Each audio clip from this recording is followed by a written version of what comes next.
It is certainly my pleasure today to introduce to you a young man who has made a big impact on this community and in this country in this few years as an adult. Ben Trockman was the local Easter Seals adult representative in 2010, helping to raise awareness and services for people with disabilities in our community. Ben was also part of a local effort in 2010 that raised nearly $1 million in support to the Easter Seals organization right here in Evansville, Indiana. Ben remains active in the local organization, currently serving on its board of directors, and part of an effort which raised over another $1 million for our local Easter Seals in 2012. Ben has also served as the national Easter Seals representative in 2012, traveling across the country, meeting with major donors, and helping the organization with its philanthropic efforts. This young man has worked tirelessly advocating for those with disabilities and speaking for those who do not have a voice in local and worldwide dialogue concerning those with physical or mental challenges. Ben's recent efforts have been to increase accessibility for those with disabilities to airline travel. In fact, Ben recently visited Washington, D.C. and met with local senators and representatives, as well as the Department of Transportation, in an effort to make this dream for so many become a reality. Ben has received the key to the city from Mayor Lloyd Wieneke, recognizing significant other achievements and efforts advocating for those in need. Ben was also presented with the Celebration of Leadership Award by Leadership of Evansville in 2012. In his 24 short years, Ben has made a significant impact in our community and our country. Here he is, a senior at USI, majoring in public relations and minoring in business management and radio and television broadcasting with a near perfect grade point average. Ben is a true example of someone who lives by the service above self motto, and it has been such a pleasure to get to know him. Please join me in welcoming Ben Trockman.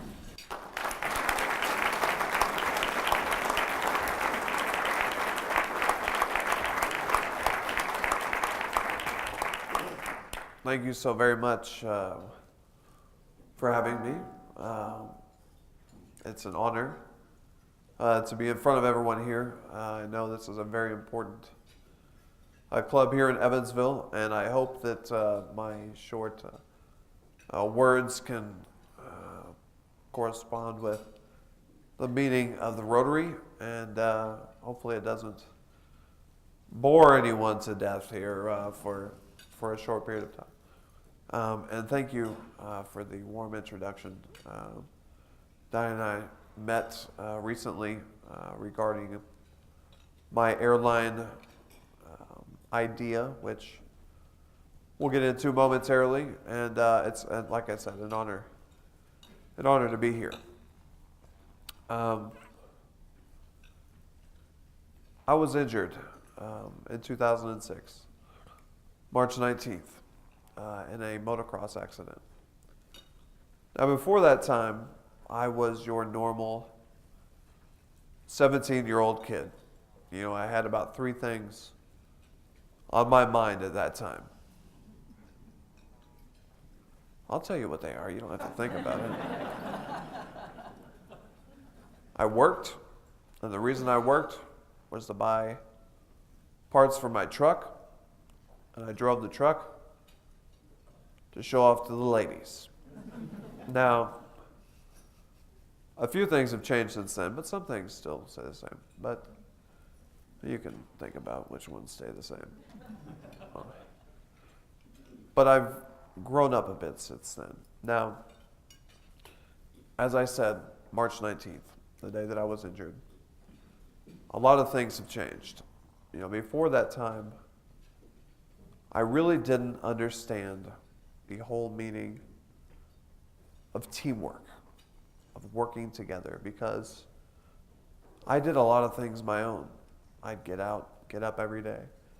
You really take for granted the independence you have as a human to get up every day, jump in the shower, you know, put your clothes on and be off to school. It takes 10 minutes, whatever it may. Unless you're a lady, I'm sure, you know, the ladies take much longer to do that. I don't know anything about that, though. And rarely was I told no. Now, my parents sitting at this table over here will tell you that they told me no a lot because I had a curfew and many other things. You know, those young kids, you have to be told no every now and then. But the whole idea here is not being told no very, very often and not really understanding teamwork. And then came that day, March 19th, 2006. I was 17 years old and I was involved in a motocross accident, which left me paralyzed from the neck down. I spent the next 9 days here at Deaconess in the hospital, and then spent the next about 6-8 months in and out of different hospitals. And at that time, I really, really learned the meaning of teamwork. Again, looking back on the time before, I never had to count on anyone to put my socks on, to put my shirt on, to get myself bathed. I never understood those little things that you never really think about, that you take for granted every single day when you get up in the morning.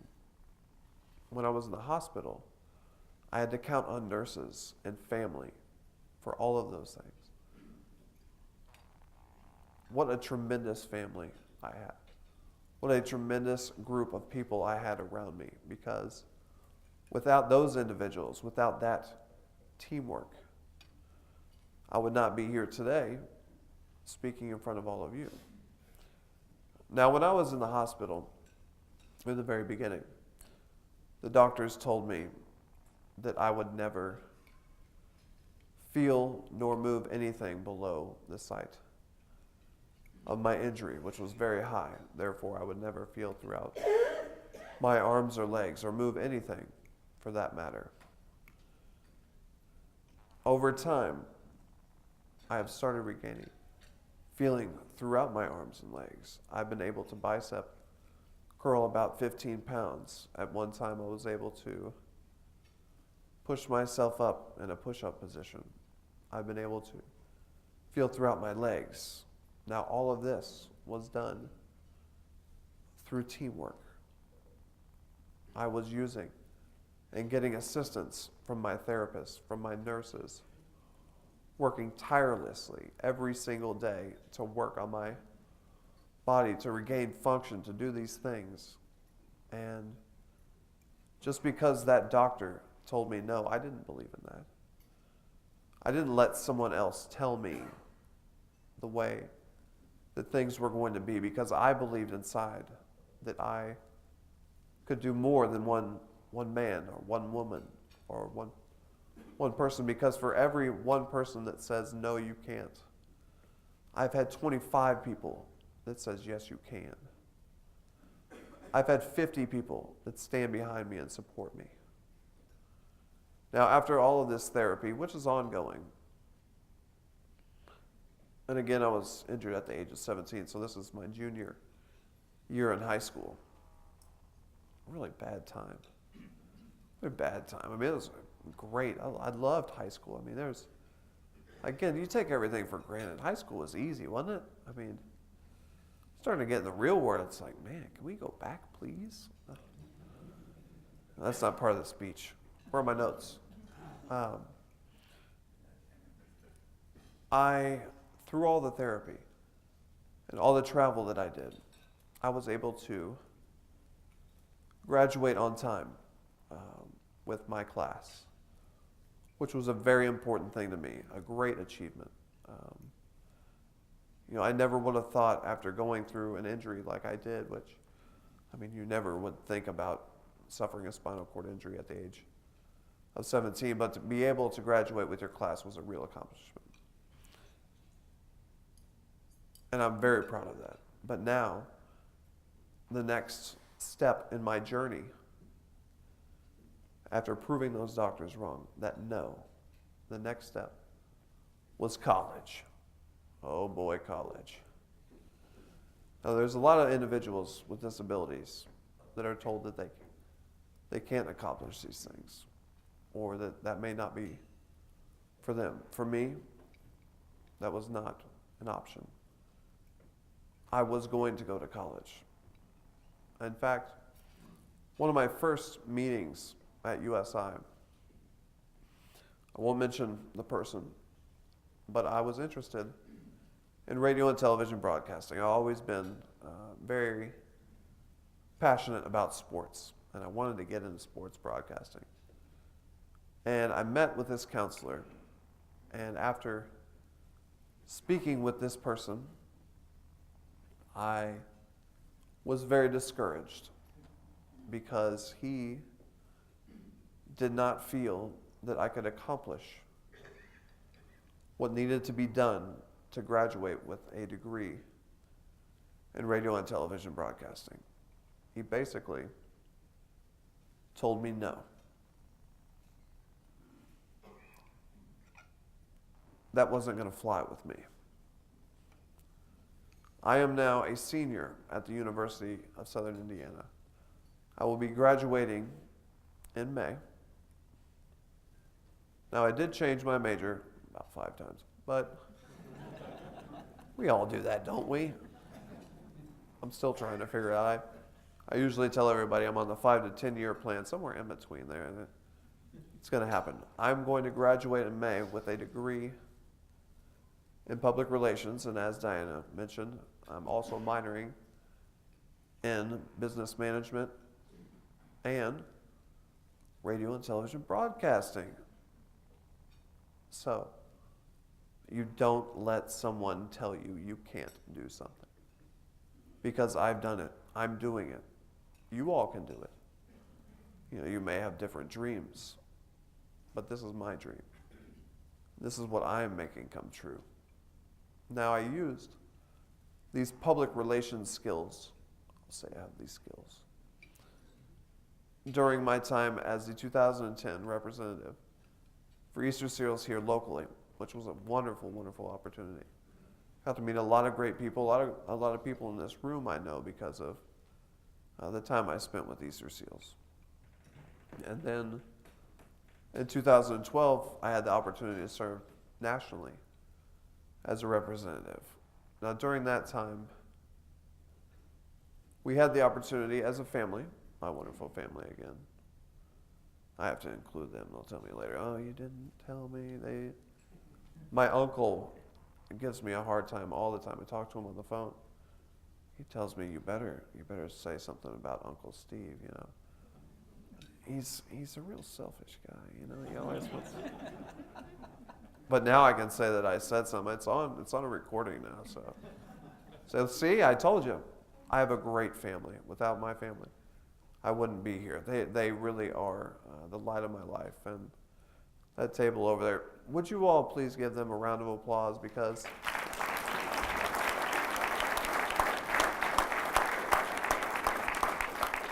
it's very hard to explain, but we've been through so much since 2006. We've really bonded, but we've had a lot of hard times.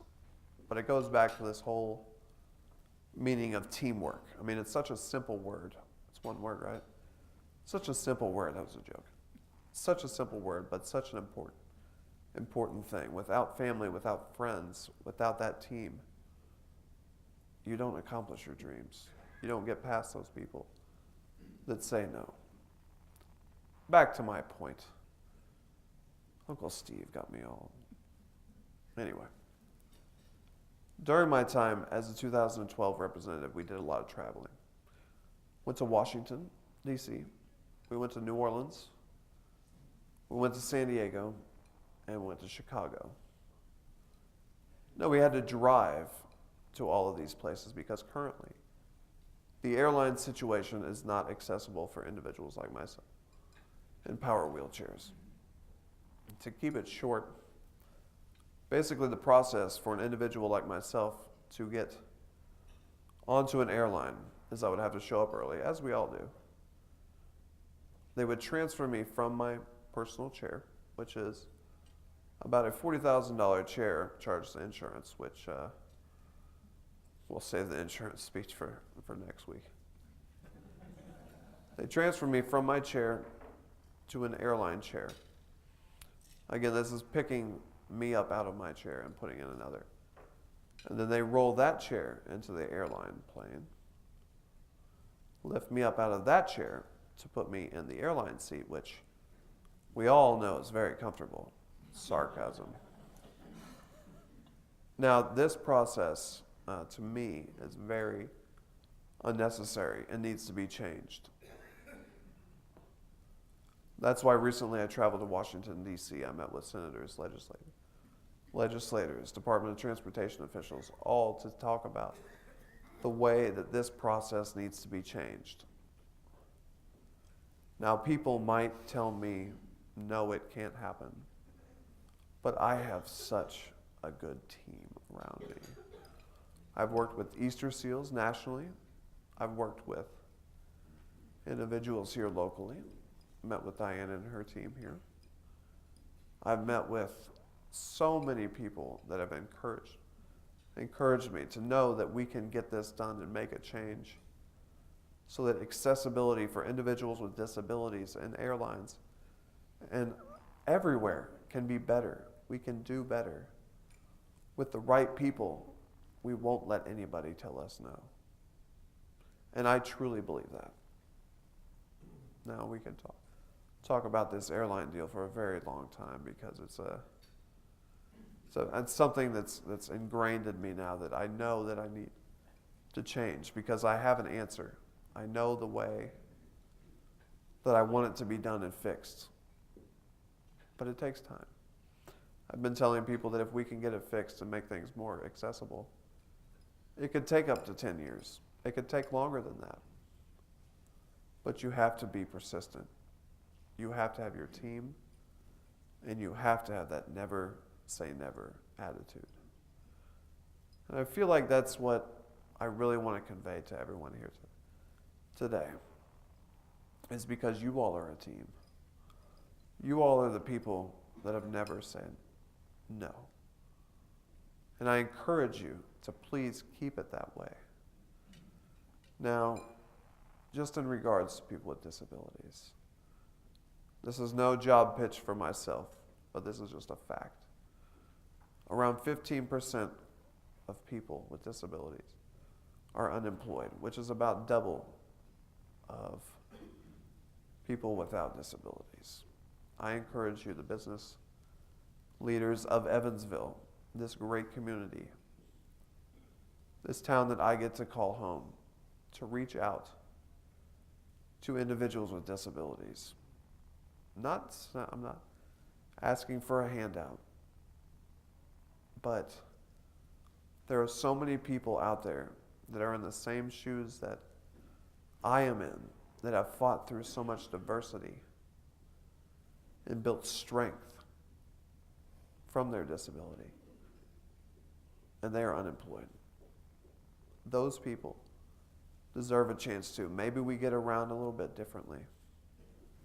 Maybe we communicate a little bit differently. But I tell you what, we can get things done. I'm getting things done. I know they can. And with the right team, we can accomplish our goals. I think I'll leave it at that. And I want to leave you with a quote that I found recently. Very simple, but I thought it was fitting. Walt Disney.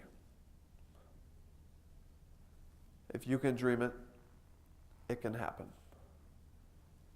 Thank you for having me, and I look forward to seeing all of you very soon.